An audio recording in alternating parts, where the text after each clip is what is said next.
Hello guys, this is the first part of AWS Cloud Practitioner journey.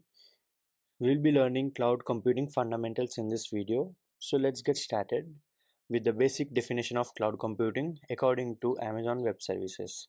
It says that cloud computing is the on-demand delivery of IT resources over the internet with pay-as-you-go pricing. Now the point to be noted is what is pay-as-you-go model.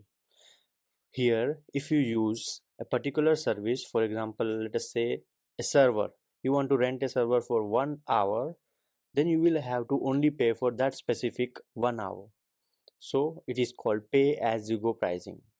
Instead of buying and owning and maintaining physical data centers and servers, you can access technology services such as computing power, storage, and databases on as needed basis from a cloud provider such as Amazon Web Services in our case. So now let us just understand what type of services that does a cloud computing provider provides you. The first one is different type of servers. You get a vast varieties in servers as well.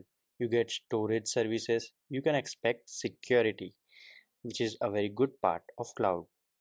You can also get database. You can also expect few AI services from a cloud provider. The best part that I love is networking because it is very easy to maintain a very hard network, for example subnets and VPCs that you will be learning in the future. But you can understand that these are few services that you can expect from a cloud provider. So the main thing to discuss over here is the difference between traditional IT versus cloud computing. So in the past we had a huge amount of cons, and right now we are having multiple pros. So we will discuss one by one. The first one is that IT traditional methodology requires physical hardwares such as servers, storage, data centers, etc. Next, we will have to pay initially. So it means we will have high upfront cost to buy infrastructure. We will have to manually set up them and maintain. So we will have to hire multiple server administrators, IT administrators to maintain this networking. Then we have limited scalability in IT traditional environment. So we cannot immediately scale up or scale down because we will have to go through a huge process over here. So it is really very hard to scale up and scale down immediately. And next we have maintenance handled by organization. It means the organization will be responsible for maintaining each and every single thing when you are following the traditional IT methodology. But here we have multiple cons. For example, the cloud computing uses virtual resources over the internet. It actually means that you can access resources remotely.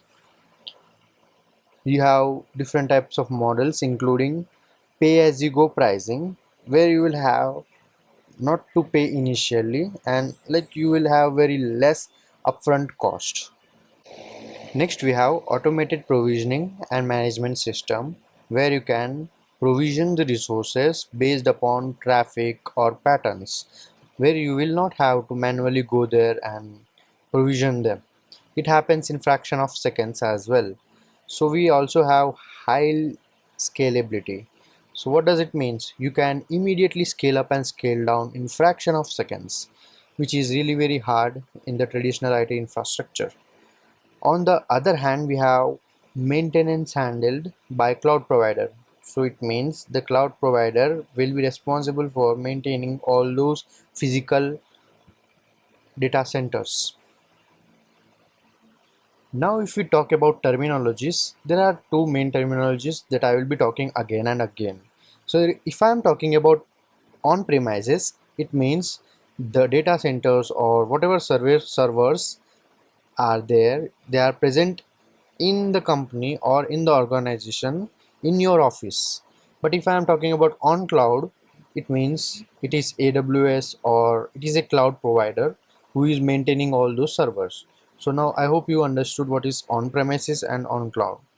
Then we will talk about cloud providers. There are three main cloud providers. There are more than three, but I would say you need to know about AWS Amazon Web Services, which is provided by Amazon.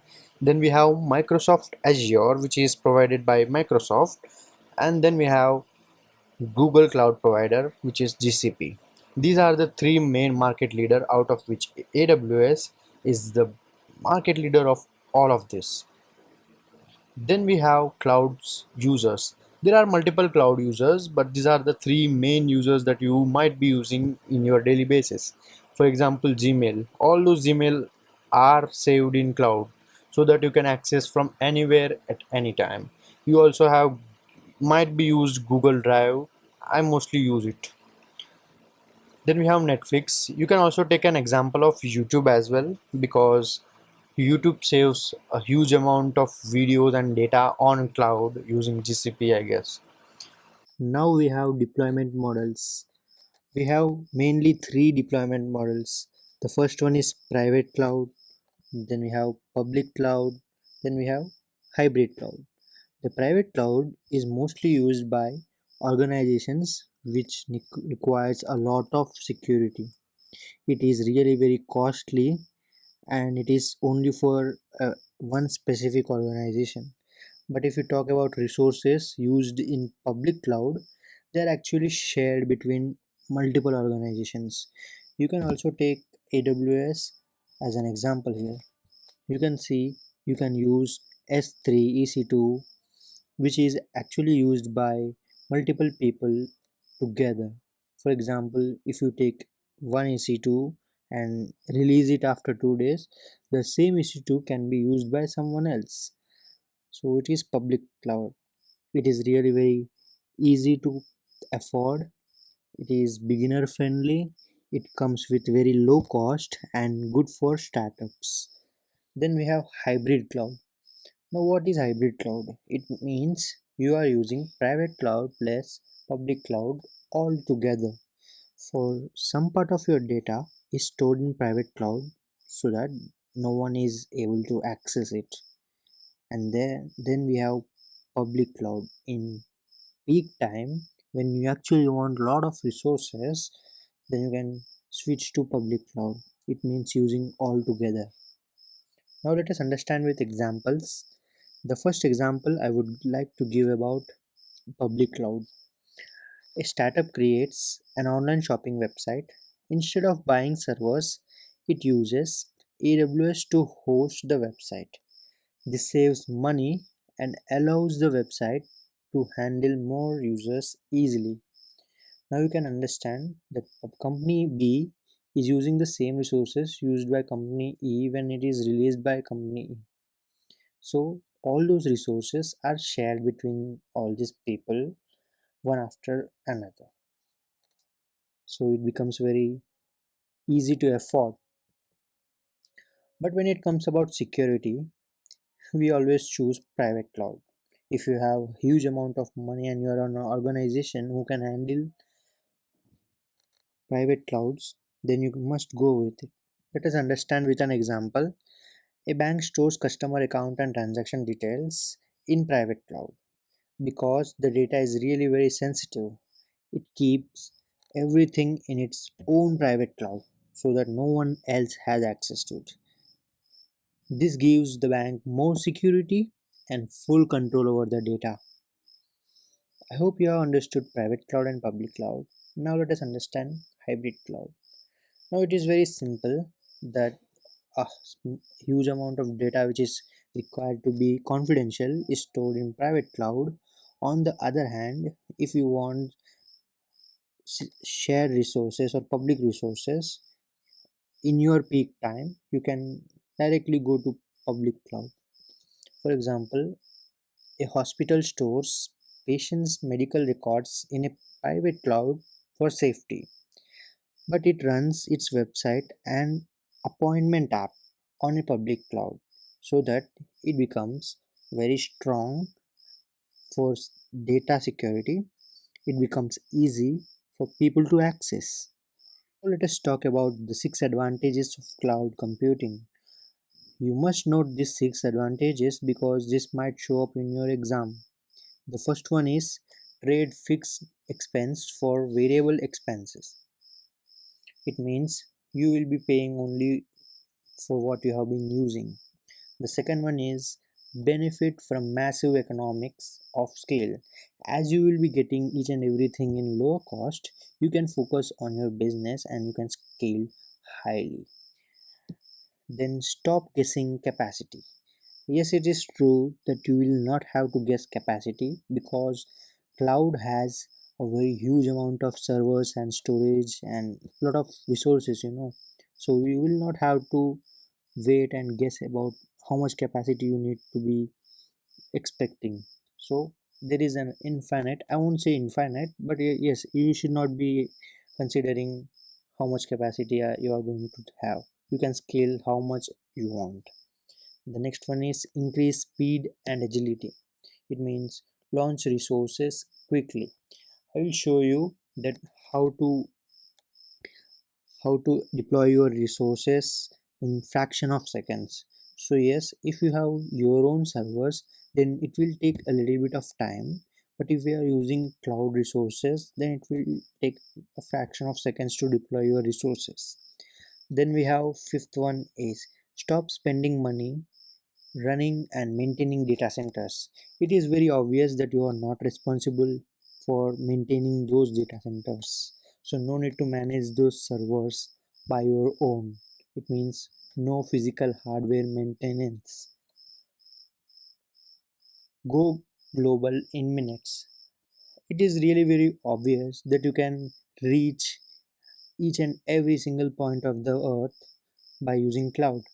Yes, it is true that you can go global in fraction of minutes. You can deploy your application around the world quickly without going to that specific region. I hope you are understanding all these topics, and let's move to the next one is cloud service models. These three models are really very important that it might also show up in your examination. Let's go layer by layer. Here, the first layer is IaaS. It means infrastructure as a service. Now, the target audience is network architects and IT administrators who actually handles each and everything of the resources. It includes something like networking, storage, servers, virtualization, etc. We will discuss about that later, but let us also understand about PaaS and SaaS. PaaS, it is platform as a service, and the target audience is software developers who actually focuses on developing the code instead of deploying and handling it. On the third hand, we have SaaS, which is software as a service. Now the target audience is end users. It means you. For example, you use Gmail, Google Drive. All these are software as a service which are actually ready made, and you need not to develop or deploy anything. You just use it. So let us discuss one by one in the perspective of AWS. Now, as I said, on premises, if the resources are on your office or in your organization, then you are the person or the administrator who will handle each and every single thing, including application, data, runtime, middleware, OS, virtualization, servers, storage, networking. Each and everything is handled by you. But when it comes to infrastructure as a service, virtualization, servers, storage, network, all those physical tasks are handled by AWS. All the other things are handled by you, and you have more access than any other type of services. Okay, for example, let us take something about EC2. You are the person who will be updating all those OS. For example, if there is new operating system version is available in the market, then it is your responsibility to update it. Okay, if there is something issue in the physical hardware, then it is the responsibility of AWS to handle it. Okay, so let us think about platform as a service more deeply. So first of all, think about a developer's perspective. Each and every developer is always meant to create or write a code instead of thinking a lot about how to scale it or how to deploy it or how to manage it. So AWS does everything for you. For example, let us take Elastic Beanstalk. It is a service where you will only have to bring the code. Scaling is done by AWS. It is handled by AWS. Okay. Let us also take one or another example, which is Lambda function. You write the function and AWS will scale it, it will handle it, it will manage it. Each and everything is done by AWS. You just need to give a function and it will help you to like deploy your function. So here you handle the application and data. On the other hand, each and everything is handled by AWS. Now let us talk about software as a service. Here it is very simple that AWS or any cloud provider brings their product and you are the person who will be using it. A very easy example I would like to give you is AWS Lex Bot. It is a chatbot used by hotel management apps or FAQ bots. So it is a ready-made chatbot. You just need to fill a little bit of data inside it and it will work as it is trained. So yeah, there are multiple software as a service, ready-made AI services that you can use and just you need to integrate in your application. So each and everything is handled by the cloud provider. So I hope you have understood IaaS, PaaS, and also SaaS. Now we have come to an end of this session. I hope you have understood public, private, hybrid cloud models as well as IaaS, PaaS, and SaaS, along with little bit about advantages of cloud computing. So by this we have ended the part 1.